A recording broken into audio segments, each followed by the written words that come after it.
तर ह्या एक एकरमध्ये जवळपास 5,000च्या समथिंग आपल्याला रोप लागू शकतात. आता हे जवळपास 3 महिन्यानंतर रोप असं होतं बरं. म्हणजे तुम्ही विचार करू शकता. पण ह्या अशा क्वांटिटीमध्ये आणि अशा क्वालिटीमध्ये जर पाला जर असला तर आपण 100 अंडीपूंची बॅच घेऊ शकत नाही. कारण की हे बघा, हे जवळपास आपला 1.5 वर्षाचा प्लॉट आहे बरोबर. आता यामध्ये कसा विषय असतो की याच्यावर कोणतं फवारणी वगैरे जमत नाही बरोबर. आता याला नेमके काही तुरळीत म्हटलं तर याला फवारणी जमत असतं. जसं की मध्ये मला भरपूर जणांचे क्वेश्चन असे पण आले होते की आमच्या आजूबाजूला कोणी जर केमिकल वगैरे फवारणी केली तर त्याचं कसं असतं. आता तुम्हाला एक्झाम्पल सांगतो. जय श्री महाकाल. नमस्कार मित्रांनो, कसे आहात? सगळे चांगले असाल. मी आपला सुसहरी पुन्हा एकदा स्वागत करतो आपल्या एका यूट्यूब चॅनलमध्ये, आपल्या एका नवीन व्हिडिओमध्ये, रेशीम उद्योगबद्दलच. ह्या व्हिडिओमध्ये मी टोटल बोलणार तुम्हाला आपण तुतीचं रोप कसं लागवड करणार, त्याची काडीपासून रोप कसं होतं, रोप कसं आपण आपल्या प्लॉटमध्ये लावू शकतो आणि ते प्लॉटमधल्या लावल्यानंतर किती दिवसानंतर आपण त्याचा पाला आळ्यांना टाकू शकतो, कशा क्वांटिटीमध्ये तो वाढतो, 1, 2, 3, 4 वर्षानंतर त्याचं झाड किती मोठं होतं हे तुम्हाला मी ह्या व्हिडिओमध्ये पूर्णपणे सांगणार आहे. थोडक्यात जर सांगायचं म्हटलं तर मागचे 2 व्हिडिओ मी अपलोड केले होते, पार्ट 1 आणि पार्ट 2चे.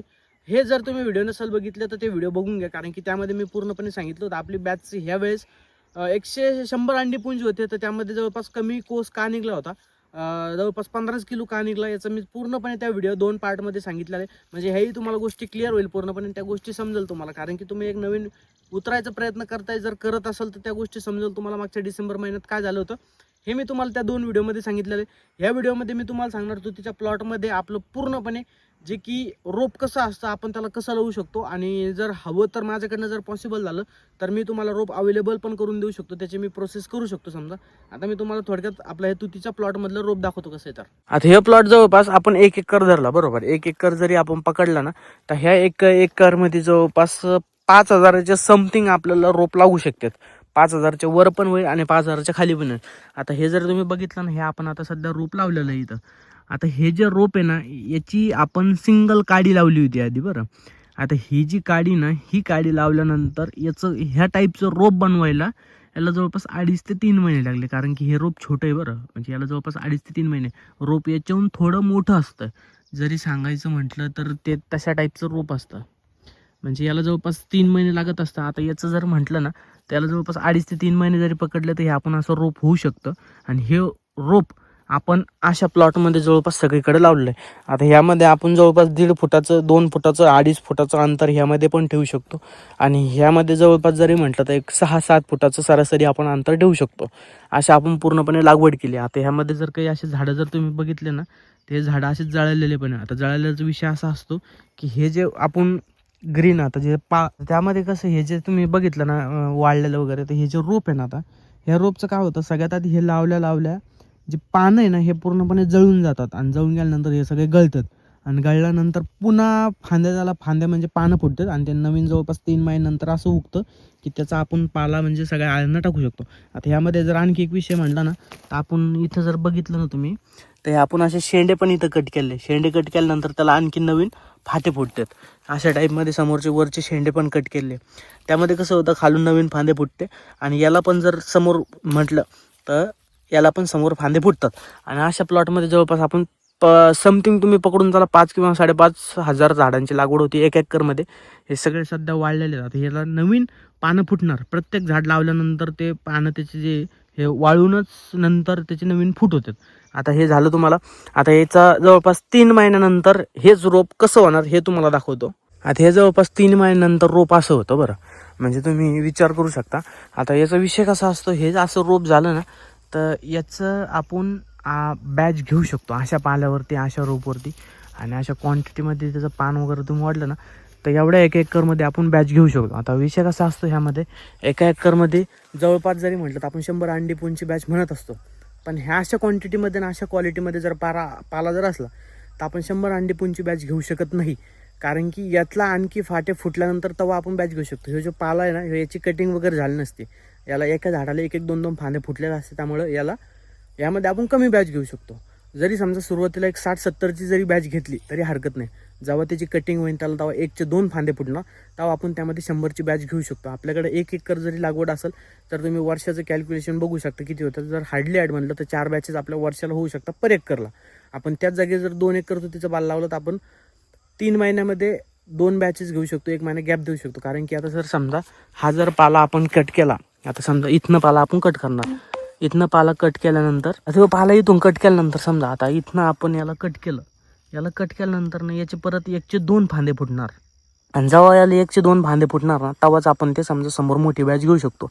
कारण की याचं खोड मी तुम्हाला सांगतो आता 1 वर्षानंतर कसं होतं, कारण की सध्या त्याला एकच फांदी असते आणि ह्या सगळ्या प्लॉटमधला जवळपास 3 महिन्यानंतर असा पाला होत असतो. आता ह्यामध्ये सिंगल कांडी असल्यामुळे याला आपण कमी बॅचेस घेऊ शकतो त्याच कारणामुळे. नाहीतर आपण याचं जेव्हा आणखी कटिंग करणार, कटिंग केल्यानंतर याचा पाला आणखी डबल न वाढत असतो. म्हणजे जर समजा एका झाडाला 2च फांद्या असेल, ही एक आणि ही एक, तर आपण ह्या बॅचेसला जर 2दा कट केलं तर याला आणखी 2 मध्ये 4 होणार, असा याचा परिणाम होत असतो. म्हणजे याला कट केल्यानंतर परत 2दा फुटत असतं. आणि आता मी तुम्हाला ह्या एक समजा आता हे 6 महिन्याचा प्लॉट झाला जवळपास, एक कांडी जवळपास ती 3 महिन्यानंतर आपण तिचं रोप झालं, म्हणजे ती कांडी लावल्यानंतर तिचं 3 महिन्यानंतर रोप झालं, ते रोप आपण जवळपास 3 महिन्यानंतर त्याचा पाला असं झालं ह्या प्लॉटमधलं. आता हे झालं जवळपास 6 महिन्याचा कालावधी, थोडंफार खालीवर धरून चाललं, कारण की त्या वाढवरती डिपेंड आहे, वातावरणावरती डिपेंड आहे त्याची वाढ कशी होईल म्हणून. आता हे जवळपास 6 महिन्याचं झालं. आता मी तुम्हाला जवळपास 1-1.5 वर्षाचा तुम्हाला प्लॉट दाखवतो. 1.5 वर्षामध्ये आपला प्लॉट कसा आहे आणि त्याचा पाला सध्या कोणत्या सिच्युएशनला आणि त्याला किती फांदे फुटलेले आहे म्हणून. आणि हळूहळू तुम्हाला जवळपास 3-3.5 वर्षापर्यंतचे पण प्लॉट दाखवतो.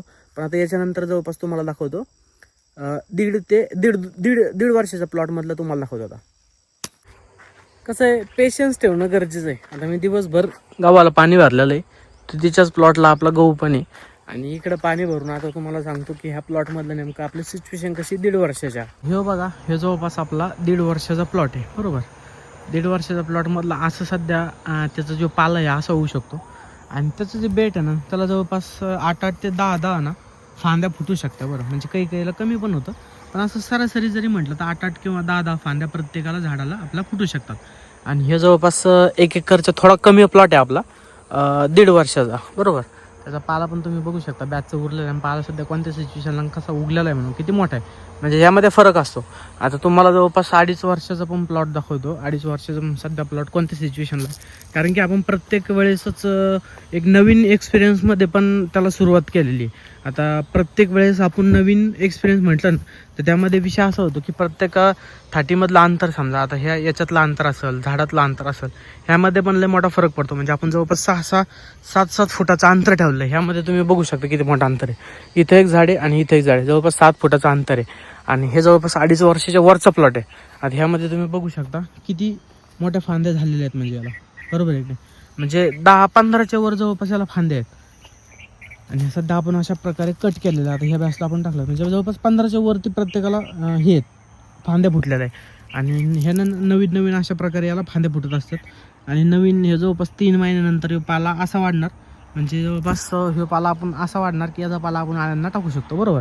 म्हणजे तुम्ही बघू शकता. आणि हे झाला जवळपास 2.5 वर्षाचा. आपला खालचा एक प्लॉट 2.5-3 वर्षाचाच आहे, त्यामधल्या पण फांद्या. आता तुम्हाला दाखवतो मेन जरी म्हटलं तर आपला 3 ते जवळपास 4 वर्षाचा प्लॉट तो पण तुम्हाला दाखवतो. आता यामध्ये कसा विषय असतो की याच्यावर कोणतं फवारणी वगैरे जमत नाही, बरोबर. आता याला नेमके काही तुरळीत म्हटलं तर याला फवारणी जमत असतं. जसं की पोषण झालं, पोषण नावाचं एक फवारणी असते जी की फक्त ह्या तुतीच्या झाडावरच जमते, दुसरी कोणती जमत नाही. आणि मला भरपूर जणांचा एक क्वेश्चन असतो की आम्ही जर समजा आमच्या आजूबाजूला, ते पण तुम्हाला सांगतो, पण त्या तुम्हाला 4 वर्षाचा प्लॉट दाखवतो की तो कसा, म्हणजे सुरुवात आपण त्या प्लॉटपासूनच केली होती रेशीमसाठी. त्याला जवळपास ना भरपूर फांद्या फुटलेल्या आहे. म्हणजे आपलं सुरुवातीला होतं, त्यामुळे आपलं ह्यामध्ये तुम्ही बघू शकता डिस्टन्स जे आहे ना हे कमी ठेवलेलं होतं. म्हणजे 4-4.5 फुटाचं अंतर असेल ह्यामध्ये 1.5 फुटाचं अंतर आहे. आणि तुम्ही बघू शकता म्हणजे किती मोठ्या फांद्या याला फुटलेल्या आहे. म्हणजे असं जरी म्हटलं ना आपण हे निर्लज्ज बिनलाजवानी असतं तरी तसं म्हटलं तरी हरकत नाही. एक जर कट केली ना तर त्याला नवीन फांद्या फुटत असतात. आणि हे सगळा जवळपास आपला प्लॉट सुरुवातीचा आहे की आपण जे सुरुवात आपण ह्या प्लॉटपासूनच केली होती. सध्या त्याचा तुम्ही पाला पण बघू शकता असं झालं आहे. म्हणजे हे जर तुम्ही बघितलं ना तर आता हे बघा इथपर्यंत फाटा फुटलेला नाही आणि वरती पण फांद्या फुटलेल्या. हे काऊन झालं आहे, त्याच्या मधातलं जे अंतर आहे ना हे अंतर असं कमी आहे, त्यामुळे त्यांना एक हवा भेटत नाही, त्यांना सनलाईटवरचं जे सूर्यप्रकाश हे भेटत नाही. आणि त्यामुळे त्यांचा प्रश्न असा म्हणजे प्रश्न तसं होत असतं. बाकी यांचं कोणतं केमिकल वगैरे जमत नाही. आणि मला भरपूर जणांचा एक विषय असा पण होता, मध्ये मला भरपूर जणांचे क्वेश्चन असे पण आले होते की आमच्या आजूबाजूला कोणी जर केमिकल वगैरे फवारणी केली तर त्याचं कसं असतं. आता तुम्हाला एक्झाम्पल सांगतो. आता हे बघा, ह्या प्लॉटमध्ये जर कोणी फवारणी केली, बरोबर. आता ह्या प्लॉटमधलं आपल्या शेडपर्यंत अंतर भरपूर लांब आहे. आपण जे शेडचं स्ट्रक्चर ठेवलेलं नाही, हे शेड मदत आहे आणि आजूबाजूला पूर्णपणे आपले तुतीचे प्लॉट आहे. म्हणजे ह्या प्लॉटमध्ये ह्या साईडला पण तुती आहे, तिकडं पलीकडच्या साईडला पण तुती आहे आणि ह्या सगळ्या प्लॉटमध्ये पण आपली तुतीची आणि मदत शेड आहे. जरी समजा इकडं जरी कोणी फवारणी केली, आता हे फवारणी करायचं असेल तर आम्हाला विचारतात आधी, नाहीतर आमच्या आजूबाजूला असं कोणीच नाही आहे, हे सगळे आपलेच प्लॉट आहे. तुतीचे झाले, दुसरे कोणते पण झाले. आता खाली तिकडं गहू पण आहे, तिकडं पण खाली गहू आहे, तिकडं मका आहे. आणि जर यांना फवारणी करायचं असेल तर याआधी आम्हाला विचारतात की आम्हाला फवारणी वगैरे करायची आहे. मग हे एमर्जन्सी जर असलं त्यांचं, तर आपण शेडचे जे पडदे तुम्ही बघताय ना, हे जे पडते ना, आपण सगळ्या प्रकारे खाली टाकून देत असतो. हां, खाली टाकल्यानंतर एक फॉर्म्युलिन नावाचं औषध असतं, हे लिक्विडसारखं असतं, म्हणजे पाण्यासारखं सेम टू सेम. याला आपण शेडच्या ना आतमध्ये चारही साईडनं टाकत असतो, जेणेकरून त्याचा जो सेंट असतो ना, बाहेरून जो इकडचा फवारणीचा सेंट येतो त्याला पूर्णपणे ते डिस्ट्रॉय करतो. आणि डिस्ट्रॉय केल्यानंतर त्या आतमध्ये याचा सेंट येत नाही.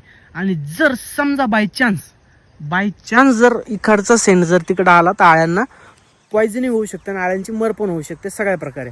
त्याच्यामुळे आपण हे पण एक महत्त्वाची काळजी घेतली पाहिजे. आपल्या आजूबाजूला शेतकरी फवारणी वगैरेचं सहसा जरी इथनं एक 300 फुटावर अंतर असेल, 300-400 फुटावर जरी अंतर असलं, त्याचा काही जास्त विषय होत नाही. शेडचे सगळे जरी पडदे खाली टाकून दिले ना तर विषय होत नाही. ग्रीन नेट झाली, व्हाईट नेट तर आपली खालीच असते, त्यानंतर पोते झाले. आणि जर समजा बाय चान्स जर आपल्या शेडला आता थप्पड जरी आपण ते लावलं तर पूर्णपणे त्याचा काही विषय होत नाही. आणि जर झालं तर फॉर्मॅलिन त्याच्यावरती उपाय असतो, जास्त काही काळजी घ्यायची काम नसतं. पण जर समजा आलंच तर मग आळ्यांचे सगळं पूर्णपणे मर होऊ शकते. याच्यावरती सोल्युशन आपलं फॉर्म्युलिन, सहसा विषय होत नाही, पण झाला तर सांगतो तुम्हाला. बाकी जर तुम्हाला काही डाऊट असेल तर तुम्ही मला बिंदास कमेंट करा, मी त्याचं नेक्स्ट व्हिडिओमध्ये तुम्हाला पूर्णपणे सांगाल. या व्हिडिओमध्ये तुतीचं झालं पूर्णपणे, आणि पुढचा हा व्हिडिओ तुम्हाला कशाबद्दल हवा आहे ते पण मला कमेंट करून सांगा. तर भेटूया पुन्हा एकदा नवीन व्हिडिओमध्ये रेशीम उद्योगबद्दल. तोपर्यंत काळजी घ्या. Tata, bye bye.